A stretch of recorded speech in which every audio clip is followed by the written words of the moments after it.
Big boss Malayalam season 5 പുതിയൊരു അപ്ഡേഷനിലേക്കാണ്. നമുക്കറിയാം, ബിന്ദുവിൻ്റെ അമ്മയും അച്ഛനും ബിഗ് ബോസ് ഹൗസിൽ വന്നിട്ടുണ്ട്. അവർ എല്ലാവരും കൂടെ ഇരുന്ന് സംസാരിക്കുന്നുണ്ട്. ബിന്ദുവിനായിട്ട് ഒറ്റയ്ക്ക് സംസാരിക്കുന്നുണ്ട്. ബിന്ദുവിൻ്റെ അമ്മ പറഞ്ഞ ഒരു കാര്യം അത് പ്രത്യേകം എടുത്ത് പറയുന്നതിന് വേണ്ടിയിട്ടാണ് ഇപ്പോൾ ഈ വീഡിയോ ചെയ്യുന്നത് കേട്ടോ. മറ്റൊന്നുമല്ല, മിഥുനെ കുറിച്ച് അഭിപ്രായങ്ങൾ പറയുന്നുണ്ട്. ആ ബിഗ് ബോസ് ഹൗസിലെ ഗെയിമിനെ കുറിച്ച് പറയുന്നുണ്ട്. ഗെയിം എല്ലാ കണ്ടസ്റ്റൻസിനെ കുറിച്ചും പറയുന്നുണ്ട്.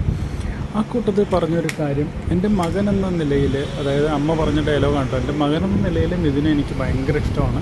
പക്ഷേ ഇതൊരു ഗെയിമാണ്. ഈ ഗെയിം നോക്കി കാണുമ്പോൾ, അതായത് പുറത്തുനിന്നൊരു പ്രേക്ഷക എന്നുള്ള നിലയിൽ ഗെയിം നോക്കി കാണുമ്പോൾ എനിക്കിഷ്ടം മാരാരെയാണ്. മാരാര് വഴക്കുണ്ടാക്കുന്നതും അത് സോൾവ് ചെയ്യുന്നതും മാരാര് ഗെയിം കളിക്കുന്നതും മാരാരുടെ ആ ഗെയിം സ്ട്രാറ്റജി എല്ലാം എനിക്ക് പ്രേക്ഷക എന്ന നിലയിൽ അതാണ് ഇഷ്ടം എന്നാണ് നമ്മുടെ മിഥുൻ്റെ അമ്മ പറഞ്ഞു വെച്ചത് കേട്ടോ.